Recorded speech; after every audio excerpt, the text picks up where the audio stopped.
Hi, this is Hot Chocolate with Paul, your Sunday morning chat for people on the sunny side of 60.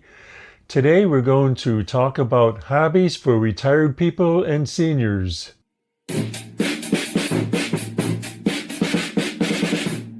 One of the best things about retirement is that a hobby does not have to be productive. It can simply be something that gets you out of the house, keeps your brain engaged, introduces you to new people, or gives you something to look forward to. And my hot chocolate today is in a cup that I got because of a hobby that I have. It's officiating weddings, and recently somebody gave me this cup, best officiant ever. And it really makes me feel good that somebody would think well enough of me to give me this as a gift.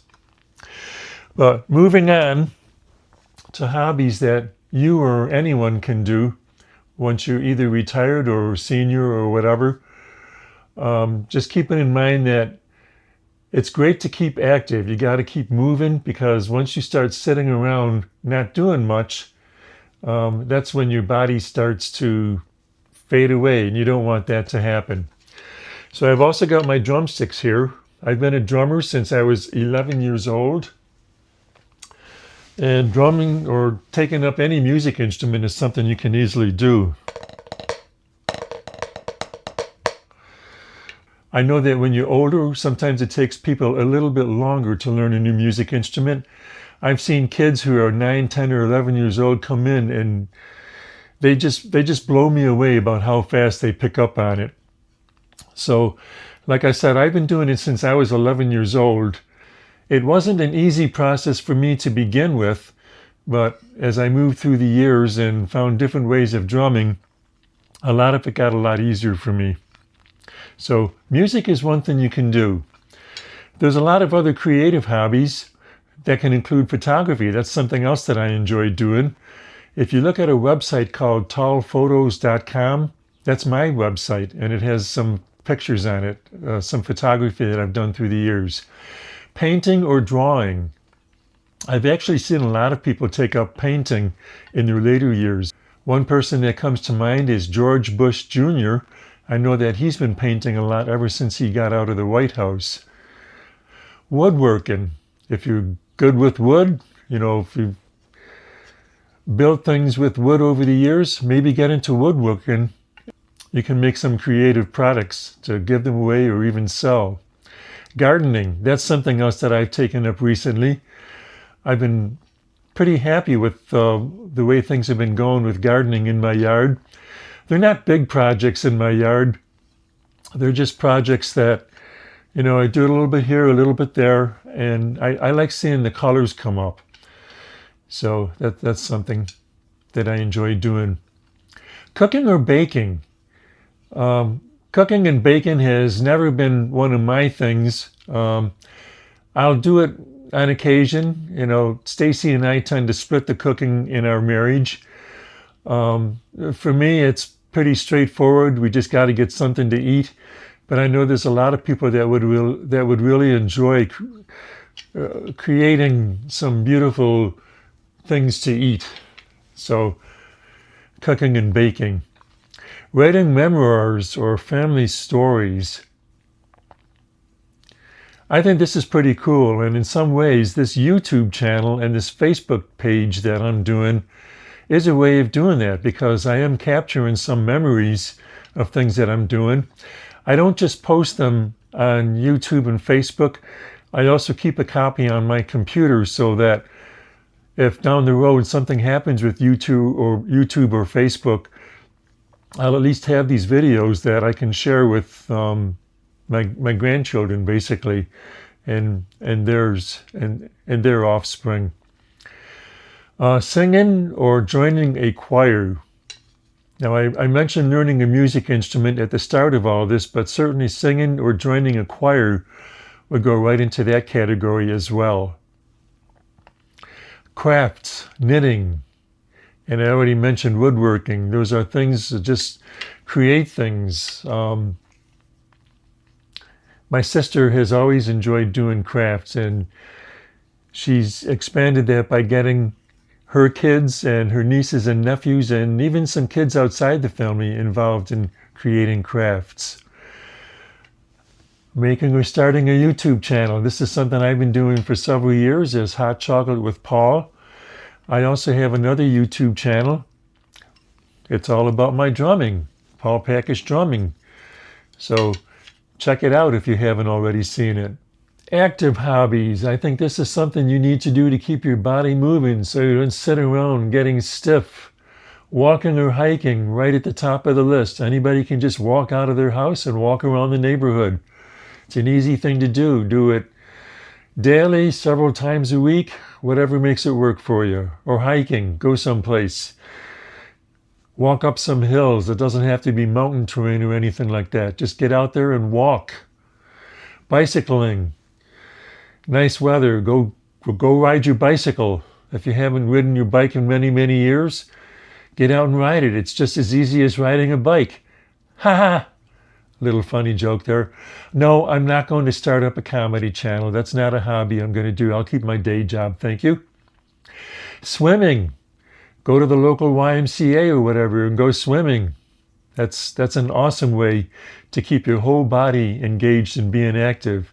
The same thing with dancing. That's something Stacy and I enjoy doing. That's how we met. You can meet people dancing. Dancing is a great way to stay active. I know a guy who is over 90 years old, and he's out there dancing the night away, beating many of the rest of us at how long he stays out on the dance floor. Dancing stamina is something that a word that I made up that I called Stacy having dancing stamina because that's how she attracted my attention. Sure, when I became single 10 years ago, I did get out dancing, but after a year of dancing with other people, when I met Stacy, she was out there longer than anybody else, and I loved it, and I still love it. Get out and play pickleball. That's something that's relatively new to me. I've never tried it, but I've seen people playing pickleball. It looks like a very active sport, and I think it's pretty cool. Tai Chi. I personally don't know what it is, but I know that it's something that will keep you active, so if you want to know more about it, look it up. Yoga. That's something I should probably do because I'm one person that needs to deal with stiffness when I first get up in the morning. And I know that yoga would be a good option for me. So maybe when I watch back this video, I'll take my own advice and start doing some yoga in the morning. Fishing. Boy, my dad loved fishing. It's something that I never really caught on to myself. I know that he enjoyed it. I know there's a lot of people that enjoy it, so get out and go fishing. Geocaching. That's another thing that'll get you all walking around and, trying to find places. A little bit of a challenge there as you try to find places. Some hobbies that keep your mind active. Now, this is something you can do. You've got your active hobbies to keep your mind active. Mix it all up a little bit, and that'll keep you healthy and active for a long time. Learning a new language. I find that to be a real challenge because I'm hard of hearing, and I did take a year of French and a semester of German when I was in high school and then college. And those didn't go over very well for me, but I think with the internet now, it's probably a lot easier to learn a new language. Something to keep your mind active. Reading, just reading a book. Just follow an author that you enjoy and read a series of books or certain genres of books. Keep up with reading. That'll keep your mind active. Crosswords and Sudoku puzzles. Those are two things that'll keep your mind active. Genealogy and family history. Taking the time to look at your family history, do the research, and find some interesting things about your family's past. History or local history research. I have a son-in-law who is actually doing that. If you haven't already seen it, it's a blog called Gonchester, and you can find it right here on Facebook. what he does is he researches the history behind places in Rochester, New York, our home city, to find out what used to be there, things that used to be in that location. And he's gotten quite a bit of attention for that. So he's not anywhere near retired or senior yet, but it's something that he can still keep working on well into his retirement years when he gets there. Chess or card games. Definitely two items to keep your mind active.